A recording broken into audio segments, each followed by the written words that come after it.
안녕하세요. 멀리 사는 이야기입니다. 앞으로 시골살이 브이로그 중간중간에 귀촌에 관련된 정보와 제가 경험한 이야기를 공유해 드리려고 해요. 이름은 시골 학습이에요. 괜찮나요? 오늘은 첫 번째로 시골집 수리비에 대한 이야기를 해보려고 하는데요. 제가 지난주 제주도 출장을 다녀오면서 찍어두었던 제주 영상에 이번 이야기를 실어볼게요. 리모델링 전체 공개 영상 이후로 많은 분들이 공사 비용을 문의해 주셨는데요. 죄송하게도 숫자적인 금액 공개는 양해를 드렸답니다. 대신 리모델링 견적과 적당한 예산에 대한 저의 경험과 생각을 들려드리려고 해요. 저도 처음엔 무작정 금액만 궁금했는데요. 그냥 예쁘게 고친 집을 보면 내심 바라는 거였어요. 저 집이 내가 준비한 돈 안에서 고쳐졌기를 하면서요. 어차피 제가 쓸 돈은 정해져 있더라고요. 그렇지 않으신가요? 멀리를 공사하는데 5천만 원 들었습니다. 1억 들었습니다. 아니면 1억 5천만 원 들었습니다. 이렇게 숫자적으로 답변을 드렸다면 정말로 도움이 되셨을까요?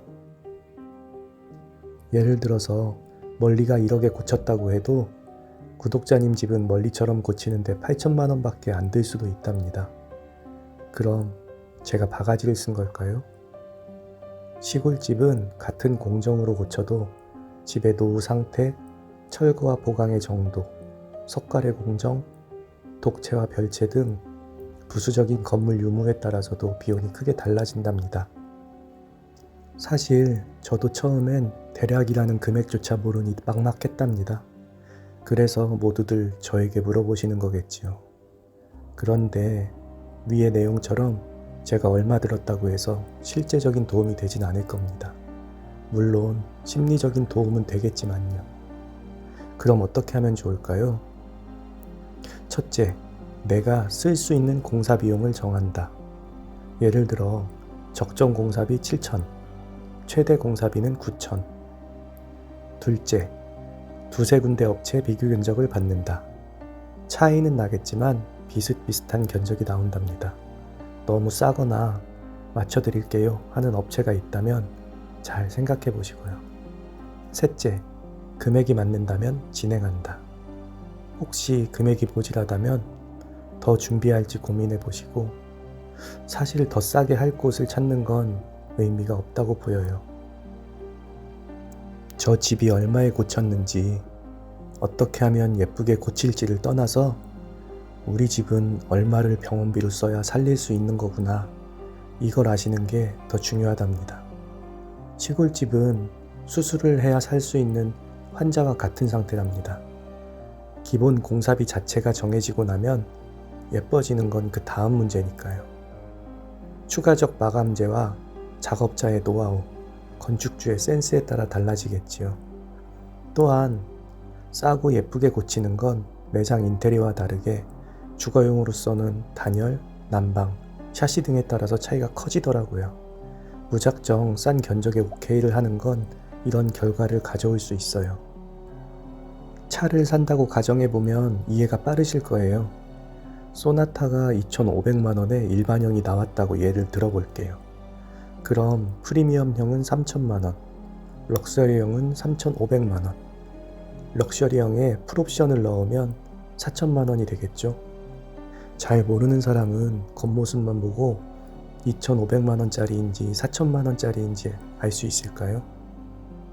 같아 보여도 일반형과 럭셔리 풀옵션형 가격은 2배 가까이 차이가 나는데요. 집도 비슷해서 수리하는데 누구는 7천만 원 들고 누구는 1억 들었다고 하면 같은 모습이라고 해도 1억짜리에는 더 많은 단열재, 더 좋은 자재, 더 비싼 마감재가 들어간 것이랍니다. 눈으로 확인하기는 힘들더라도요. 아직도 우리도 아는데 그래도 얼마나 드는지 대충 알아보고 싶어서 그러지 라고 생각하는 분들이 계실 겁니다.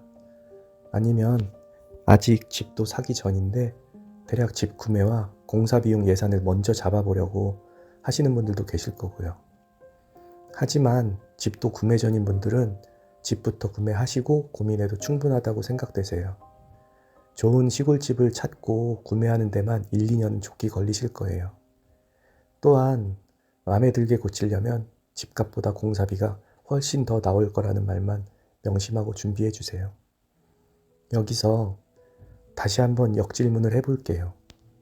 사실 쓰실 돈은 벌써 어느 정도 다 생각해 두셨잖아요. 아닌가요? 쓸 돈은 한계가 있는데 보는 눈은 한계가 없이 높아져서 마음속에 계속 좋은 게 밟히고 그게 선택에 혼란을 주는 거겠지요. 하지만 더 돈을 쓰실 게 아니면 결정을 내리라고 말씀드리고 싶어요. 다시 한번 차에 비교해 볼게요. 경차 레이, 일반적인 차 소나타, 고급 차 제네시스. 같은 차지만 급이 확 다르잖아요. 내가 준비한 돈이 소나타급이라면 소나타에서 일반형을 사던지 프리미엄형을 사던지 옵션을 풀로 넣든지 하는 거잖아요. 갑자기 소나타 사려다가 제너시스로 옮기고 그러진 못하잖아요. 이미 자신의 주머니는 정해져 있고 본인도 알거든요. 빨리 예산 측정을 하시고 비교 견적을 받아보세요. 그 후에 예쁜 집들을 보면서 마감재나 인테리어 고민을 하는 게 순서랍니다.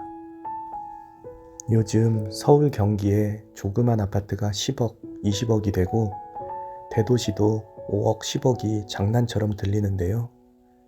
도시의 집은 샀다가 집값이 오르면 팔아버리고 다른 지역으로 이사할 거면 팔아버리고 매매도 어렵지 않죠. 하지만 시골의 집은 한 번 사고 나면 평생 내 집으로 남아있는 경우가 많습니다. 어쩌면 죽을 때까지 아니면 죽고 나서도 평생 내 집일지 모르는 이곳에 얼마를 예산으로 잡으셨나요? 요즘 시골살이가 유행처럼 되어서 관심이 생기는 건 아니시죠?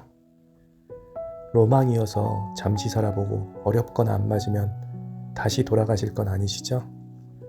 시골이 처음이라면 집을 사기 전에 한 달 살기나 체험으로라도 몇 번 접해보시길 바래요.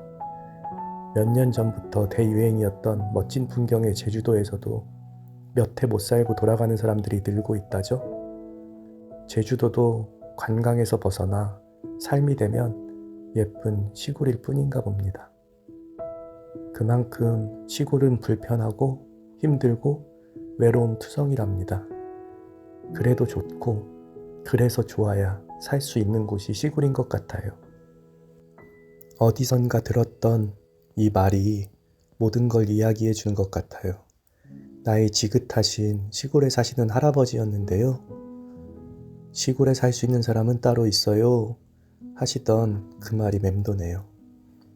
전 멀리에 저의 대부분의 돈과 마음을 담았습니다. 누군가의 10,000원과 저의 10,000원이 다르다고 믿습니다. 여러분들도 꼭 올바른 생각과 올바른 예산으로 좋은 집 고르셔서 그곳이 나의 행복자리가 되시길 바랄게요. 시골살이를 준비하고 알아보는 게 너무 힘든 걸 알기에 저의 경험담과 생각으로 조금이나마 도움을 드리고자 영상을 만들었습니다. 다른 생각이나 정보를 가지고 계시더라도 또 하나의 의견처럼 받아들여 주시길 바랍니다. 다음번 시골학습 영상은 시골 빈집 구하는 방법과 저의 경험에 대해서 말씀드릴게요. 그 전에 시골살이 브이로그도 한 편 먼저 올리고 시골 학습으로 다시 찾아올게요. 감사합니다. 멀리에 가까이 오세요.